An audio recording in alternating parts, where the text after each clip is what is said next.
간호법 제정안을 놓고 의료계 갈등이 이번 주 최대 고비를 맞을 것으로 보입니다. 내일 국무회의에서 대통령이 거부권을 행사하면 간호협회가 반발하고 거부권을 행사하지 않으면 의사협회 등이 반발할 것이기 때문입니다.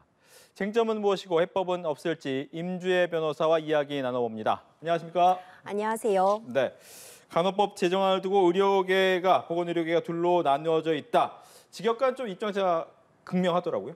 네, 그렇습니다. 이 간호법 제정을 두고 의료인 간에 정말 둘로 나뉘어져서 서로의 입장만 고수하고 있는 그런 상황입니다. 이 간호법의 내용을 좀 들여다보면요. 기본적으로 간호사의 업무 범위를 정확하게 규정을 하고 처우 개선을 골자로 하고 있습니다.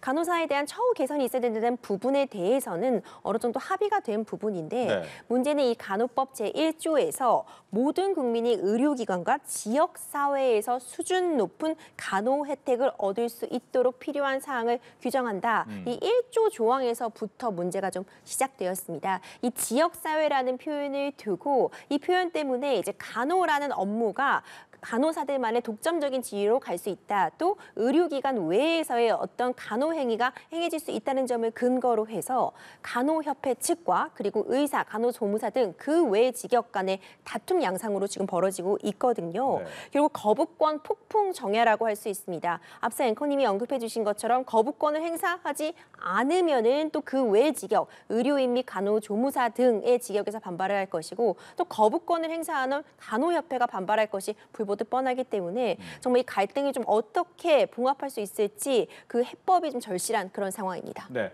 일단 내일 이제 국무회의가 열리는데 당정에서는 거부권 행사 부분을 요청을 한다라고 이야기를 했단 말이죠. 이 거부권 행사가 불가피하다고 보는 이유는 어디 있을까요?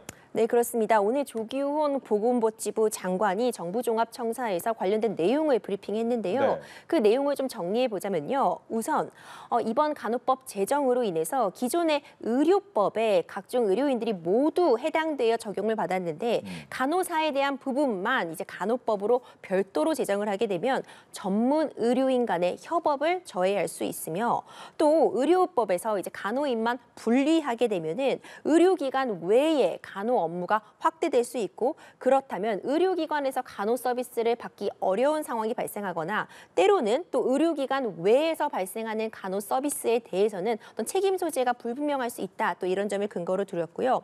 또 뿐만 아니라 고령화 사회로 가면서 돌봄 서비스가 정말 중요해지는데 의료기관과 그럼 장기 요양기관의 협업이 절심함에도 불구하고 돌봄이 간호사의 영역으로만 국한될 수 있다는 점도 지적했습니다. 또한 간호조무사의 학력 상한이 정해져 있는 부분도 직업 자유, 선택의 자유에 저해하는 문제점으로 보았고요. 또 무엇보다도 이런 법 제정에 있어서는 어떤 서로 숙려 기간 그리고 협의를 거쳤어야 되는데 이 점이 부족했다는 점을 근거로 들어서 거부권을 행사할 것을 내일 건의하겠다고 밝혔고 오늘 윤석열 대통령에게 보고도 마쳤다고 밝힌 바 있습니다. 이에 대해서 이제 간호사계는 이제 간호협회 측에서는 거센 반발이 예상되고 있습니다. 예. 말씀하신 것처럼 이제 거부권의 이유를 제시를 하고 대통령 내일 국무회의에서 여기에 대한 입장을 표명을 할 텐데 아마 이제 거부권을 할 가능성이 높다라고 좀 얘기가 나오잖아요. 만약 거부권을 행사하게 된다면 법안은 다시 국회로 돌아오는 겁니까? 그렇습니다. 일단 국회에서 의견된 법률안은요. 정부로 이송되고 이의가 있는 상황이라면 대통령은 거부권, 제2요구권이라고 하는데 거부권을 행사할 수 있습니다. 우리가 양곡관리법에서 한번 거부권을 행사한 적이 있었죠. 네. 그렇다면 이제 15일 이내에 국회로 다시 보내지게 되고요.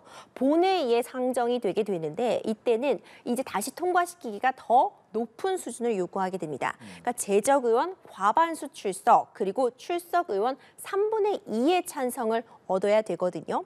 그렇기 때문에 이제 재의결된다면 이 높은 과반수를 충족해서 이 의결 정족수를 충당을 한다면 이제 그대로 공포가 되지만 사실상 이 정족수를 넘기지 못한다면 폐기되는 수순을 밟게 되는 상황입니다. 네, 지금 입장이 좀 팽팽합니다. 네, 그렇습니다. 타협의 여지는 있을 것 같기도 하고 없을 것 같기도 한데 어떻게 보시나요?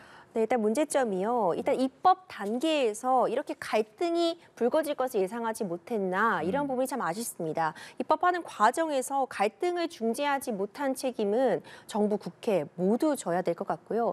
결국 이런 과정에서 피해를 보는 거는 대다수의 국민들이거든요. 의료 서비스의 공백이나 혼란이 우려되고 있는 상황이기 때문에 이 갈등이 큰 법안일수록 수기가 필요했다고 복지부 장관이 밝힌 만큼 그렇다면 그 수기를 언제 했어야 되는가? 이렇게 갈등이 불거지기 전부터 했어야지요. 이런 점이 참 아쉽게 지적될 수밖에 없을 것 같고요. 예. 결국 타협의 논의는 계속돼야 될 것 같습니다. 이게 언제까지나 갈등이 지속될 수 없기 때문에 타협안 반드시 찾아야 될 것 같습니다. 예. 뭐 앞서 저희가 이제 질문도 했지만 법 제정 없이 이제 정책으로도 충분히 처우는 보장이 가능하다라고 얘기를 한 부분입니다. 하지만 이제 간호협회 입장에서는 이미 법 제정안이 나왔는데 그런 얘기 한다는 것 자체에 대해서 이제 거부감 등을 보이고는 있지만 법이 제정하지 않아도 가능은 합니까?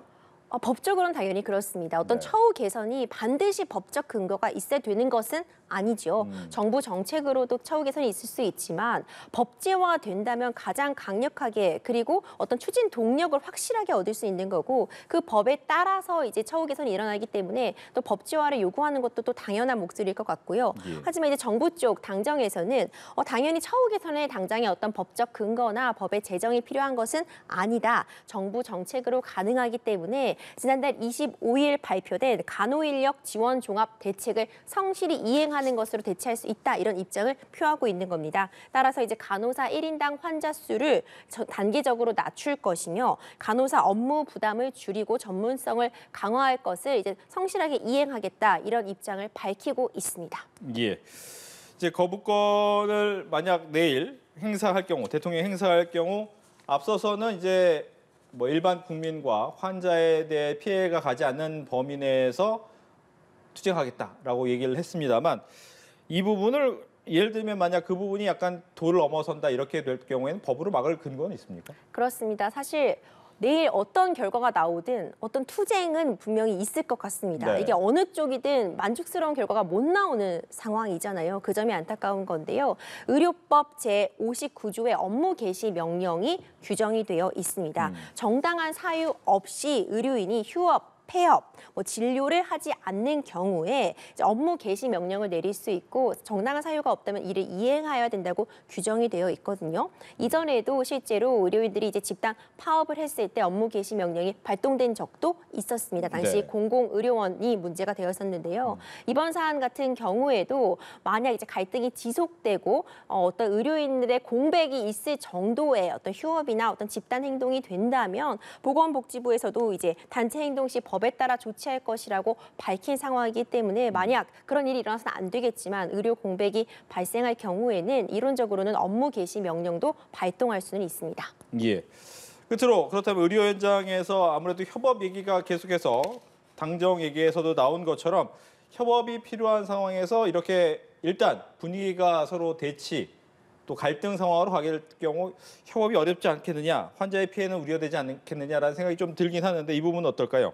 그렇습니다. 그게 가장 안타까운 지점입니다. 사실 우리 의료인분들, 의사, 간호사, 간호성의사, 그 외 응급처치사 등등 모든 직역에서 정말 열심히 일하고 계시거든요.